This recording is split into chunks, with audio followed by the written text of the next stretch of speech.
Si Edo, ang anak kong panganay. Oo.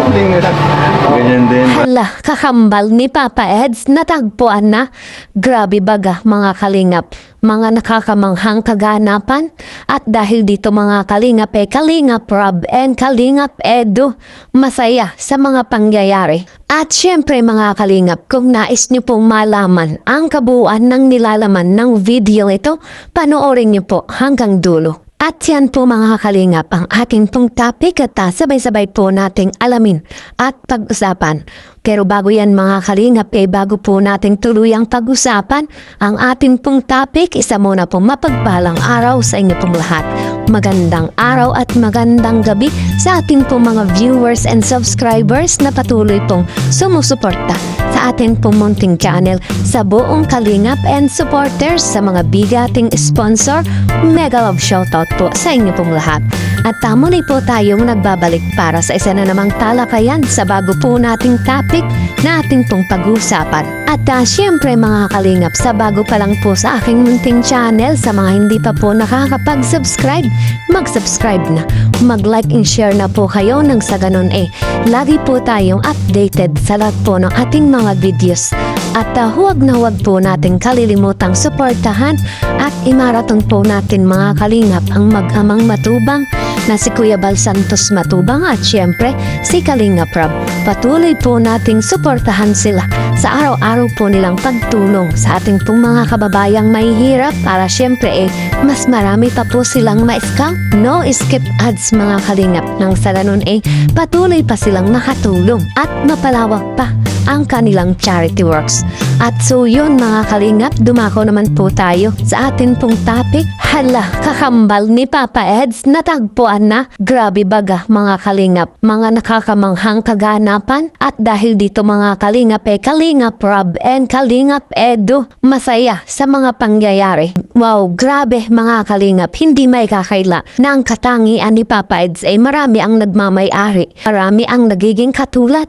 Kaya naman dahil dito maraming viewers at supporters ang talagang nagtatangkang makita at makasama ang iniidolo nilang si Papa Eds kahit ilang saglit lang or sandali man lang para sa ikasisiya ng kanilang puso. Mga supporters na talagang iniidolo sila mula pa noon hanggang ngayon. At talaga naman pong sa mga katangiang ito ni Papa Eds, kumbaga mga kalingap kahit nakikita natin o napapanood lang po natin makikilapis po talaga natin agad ang mga katangiang hinahanap natin. Simpleng tao, mabait, matulungin, mapagmahal, mapangunawa, madiskarte, mapera, etc. Mga katangiang mamahalin at iiduluhin natin, di ba? Kaya naman sa ganitong katangian ni Papa Eds hindi maiiwasang magkaroon ng kakambal. Grabe talaga mga kalingap, kaya naman si Kalingap Rob at Papa Eds talagang masayang masaya sa mga pangyayaring ito. Lalo na nga po mga kalingap sa mga viewers and supporters na talagang nanggaling pa sa malayo at sinadya pa na makita ang EDC. Ganyan po ang mga sulit viewers ng EDC,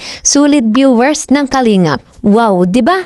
Kaya naman samantalahin po natin mga kalingap ang pagkakataong ito sa simpleng vlogs na ito na sila ay atin pong pasalamatan. At tatandaan po natin mga kalingap na napakahalagang bahagi po nila para sa atin at sa buong kalingap. Maging ang atin pong si Viancy hindi rin po patatalo. Sila na nga po ang EDC na inaasahan ng ating mga viewers and supporters na pinagtagpo, kinadhana at maging forever hanggang dulo. Kayo mga kalingap, ano po ang masasabi nyo patungkol dito? Comment nga po kayo. At dahil dito mga kalingap, sa kabilang banda, hinggil po dito sa ating topic mula po sa vlogs ni Kalingap Rob, panoorin po natin ang ilang detalye ng mga kaganapan.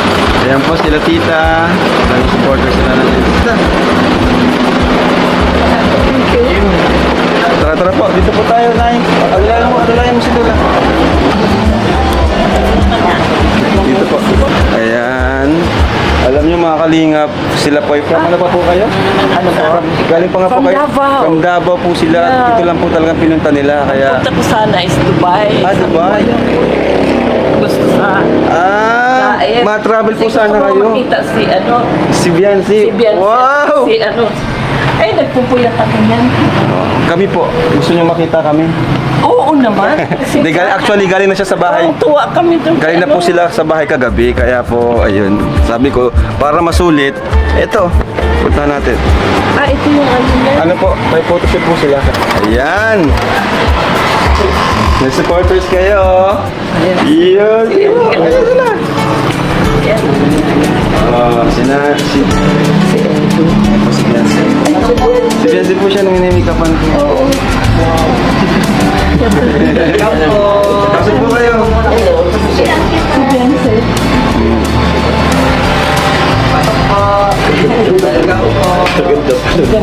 Hindi mo napansin ka agad. Lalo pag naano na, tapos na no? Make-upan? Tapos ako siya make-up Maganda, ang galing din ang pagka-makeup. Eds!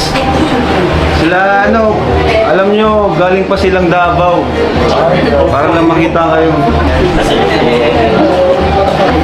Hello po, kamusta po kayo? Yan! Yakapin mo na, yan! Panapan siya ng Edsy. Yakap! Yan! Picture, picture! Grabe! Naiyak sila. Tita. Talaga ano siya. Solid supporters talaga sila tita. Super. Galing daw. Ako ka pinapanood. Yun. Gabi. Ito lang muna po kayo hanggang mamaya. Hanggang sa photoshoot po nila. O, ayan. Si Tita Alma po pala. Umpisa Nung sila. nag-umpisa ka pa. Supporters na si Tita From Alma. ano ka pa? Galing ka ng Manila. Wow. Ka. Yun, Yeah, doon yung mismo. Grabe, Doon nag-umpisa. 2020 po yun. Yes, yes, yes. Grabe si Tita Alma, no? Solid talaga. Kaya nalaman ko na nag-call center ka ba sa Manila? No. Sa Manila. Baka po yung sa family feud pa o yung matagal pa. Ay, no. Ay, hindi. Pamilipin. Yung ano, yung meet and greet. Ay, trabaho ko po. Trabaho mo. Ano po, animator. Animator. Yan po, si Tita Alma po, supporters natin since 2020. So, may regalo po kay Tita Alma. Wow! Velvet box. Rab, ano po ito? Rab bracelet. Collection. Sa akin po ito mismo. Pero bigay ko na po sa inyo. Ayan po, Kalingap Rab. Remembrance ko po sa Thank you, inyo. Rab. Thank you, thank you. Totoo kay Tita eh. Oo. Talagang pinunta niyang talaga niya ito. Eh. Mas pinili niya ito kaysa sa Dubai. Dapat dito siya nagbabakasyon. Yun. Thank you. Ayun na si Biancy. Ganda oh. Dilaw na dilaw. Sunflower. O, TikTok ka muna habang wala pa. TikTok ka lang muna. habang wala pa. Dita, ano po yung nagustuhan niyo po sa Etsy? Bakit naging fan po kayo ng Etsy? Gustong gusto ko sila kasi yung si Edo, parang kasing ano niya yung ugali ng anak kong panganay, yung doktor. Oo. Ganyan din, parang nonchalant. Parang nakita ko siya. Tahimik, Oo. ganun. Tapos si Biancy naman is reserved. Parang ano, conservative. Yun. So, yung ibang love team, nakikita nyo rin, pero sa Etsy po kayo na talagang na-hook Oo. or nanin puso nyo. Pati sa ano, pinapanood ko rin yung Jom Carden. Pinapanood nyo rin po? ko rin. Oo, si Joy, ganun din. Wow, nakakatawa no. Yun ang maganda, Oo. lahat pinapanood. Pero Oo. may paborito talaga tayo. Di naman naiwasan po yun. ganun. Sino pa ba yun? Sila Si Jem Krista. Oo, si Krista at saka si ano. Si Bicolano, Indiano. Oo, Ah, si Kuya pinapanood ko Robin. yun. For a while, pinapanood Yes. ko siya.